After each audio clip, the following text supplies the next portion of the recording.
नमस्कार श्रोताओं, हमारे YouTube चैनल देहाती कहानी में आप सभी लोगों का मैं हार्दिक स्वागत मैं अभिनंदन करता हूं।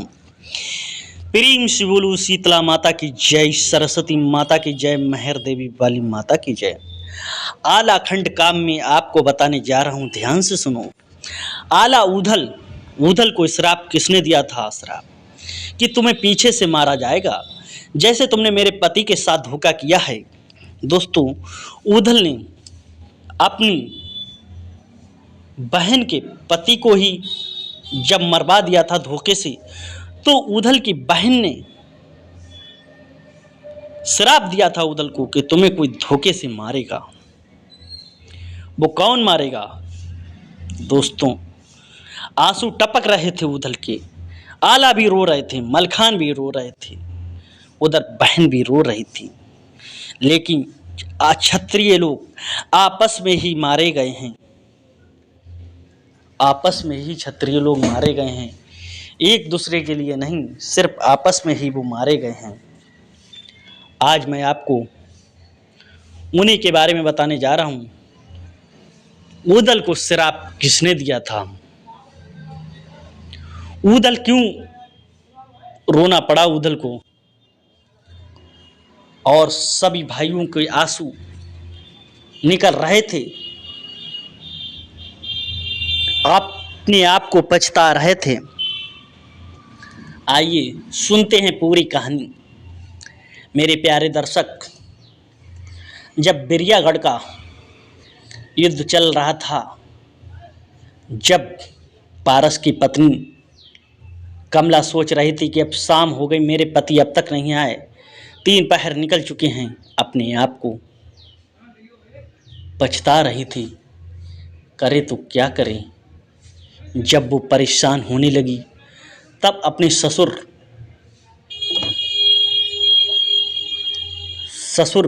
की आज्ञा पाकर वीर सिंह की, और जब वो पहुंची वहां पर देखा उसके पति वीर गति को प्राप्त हो चुके हैं।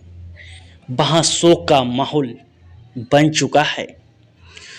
रो रही है, परेशान हो रही है। भाई साहब ऊधल को वो देख रही है, ऊधल भी रो रहे हैं। कह रही, भाई आपने मेरे पति को मार दिया। ऊधल कह रहे हैं, आपके पति वीर थे, शाम होने के बाद भी उसने अपनी पीठ नहीं दिखाई। वो वीर था, योद्धा था। उसने हम जैसे मलखान, लाखन, ऊधल जैसे लोगों को परास्त कर दिया। वो कोई साधारण व्यक्ति नहीं था। दोस्तों, पारस ने सबको परास्त कर दिया था। तो अब ऊधल से कह रही है, मुझे सती कराओ। कमला ने उसी समय ऊधल को श्राप दिया कि तुमको भी धोखे से मारा जाएगा। तभी ऊधल बोले, बहन जो कुछ तुम्हें श्राप देना हो दे दो, लेकिन हम कुछ नहीं कर सकते हैं, बताओ क्या करें। अब दोस्तों, बिरियागढ़ वाले पारस का सबको लेकर आते हैं। धूमधाम से उसकी सब यात्रा निकाली जाती है। आगे 16 श्रृंगार करके कमला चलती है, और चल के खूब ढोंग लंगाड़े बजते हैं, क्योंकि पारस की जय जयकार हो रही थी। पारस की जय जयकार हो रही थी। उधर पारस की चिता के लिए खूब मंडप सजाया गया, चंदन की लकड़ियों से। उसी पर कमला बैठी और अपने पति को गोद में लेकर अग्निदाह अपने आप को सती हो गई।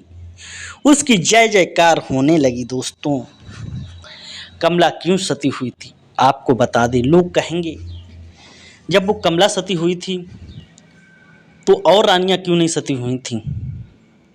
आपको बता दें, आला ऊधल के पिता दक्षराज बच्चेराज मरे थे, तो उनकी रानी क्यों नहीं सती हुई थी? दोस्तों, उसमें स्वतंत्रता थी। जिसकी मर्जी होती वो सती होता, जिसकी मर्जी नहीं होती वो सती नहीं होता। अब आप कहोगे, रावण मरा था तो मंदोदरी तो सती हुई नहीं थी। जब रावण मरा तो मंदोदरी नहीं सती हुई थी, क्योंकि वो स्वतंत्र थी, जिसकी मर्जी हो वो सती हो नहीं हो। मेघनाथ जब मारा गया उसकी पत्नी सलोचना सती हुई थी। राजा दशरथ मरे तो रानी कौशल्या थी, सुमित्रा थी, कैकेयी थी, वो तो कोई सती हुई नहीं थी। दोस्तों स्वतंत्र था, जिसकी मर्जी आए वो सती हो या नहीं हो। दोस्तों जब कमला सती हो गई उसके बाद में सेना वहीं पर पड़ी रही। आला, उदल, लाखन जैसे इंतजार करते रहे कि कब वीर सिंह की सेना आए और युद्ध करे। लाखन ने कहा, भैया आला चलो चढ़ाई करें बिरियागंजोड़ पर। आला बोले, अभी जिस राज्य का राजकुमार मारा गया हो, वीरगति को प्राप्त हुआ हो, तो उसका अभी सही से मातम भी नहीं बना, तो वो कैसे राजा चढ़ाई कर सकता है। धीरे धीरे वक्त बीत गया दोस्तों। 55 दिन तक सेना वहाँ पर पड़ी रही। कमला ने दोस्तों श्राप दिया था आला उदल को कि तुम पे धोखे से वार होगा, धोखे से तुम मारे जाओगे उदल को। लेकिन आला तो अमर थे, आला को तो कोई मार नहीं सकता था। दोस्तों आला को भी अपने आप में बहुत पछतावा हो रहा था, उदल को भी बहुत पछतावा हो रहा था कि मैं तो गुरु की शरण में चले जाऊं, गुरु गोरखनाथ की। अपने आप को परेशान हो रहे थे, करें तो वो क्या करें। दोस्तों 55 दिन तक सेना महोबा की वहां पर पड़ी रही। इन्होंने जयचंद्र के खातिर युद्ध लिया था, लड़ा था, क्योंकि जयचंद्र कर मांगता था, कर नहीं दे रहा था वीर सिंह, इसलिए उसका बेटा पारस मारा गया था। लेकिन पारस को तो वरदान था, दिन में वो पत्थर का होता था, रात में वो पुनः अपने शरीर में आ जाता था, इसलिए उसे दिन भर कोई मार नहीं सकता था। दोस्तों कमला बहुत रोई थी अपने पति को याद कर कर कि मेरे भाइयों ने ही मार दिया। दोस्तों कहते हैं क्षत्रिय को क्षत्रिय ही मारता है, अपने को अपने ही मारता है। क्षत्रिय अपने आप में ही मर गए, लड़ते लड़ते एक दूसरे को बचाते बचाते आपस में ही मर गए। कमला दोस्तों आपको पता है, कमला मामा महल की बेटी थी, जिसके पति का नाम था पारस। पारस बिरियागढ़ के राजा वीर सिंह का पुत्र था, बहुत वीर बलवान योद्धा था, जिसके सामने मलखान, उधल, आला, ढेबा, ब्रह्मा जी, ताला सैयद जैसे लोग भी नहीं टिक पाए।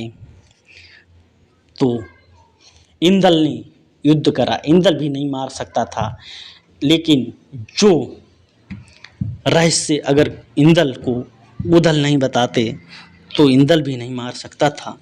ये था पारस का रहस्य। दोस्तों कमला रानी ने उदल को यही श्राप दिया था, तुमको भी कोई धोखे से मारेगा। आज की ये छोटी सी वीडियो आपको अच्छी लगी तो लाइक शेयर, चैनल को सब्सक्राइब करें। बोलो शारदा माता की जय, बोलो शीतला माता की जय। जय हिंद, वंदे मातरम।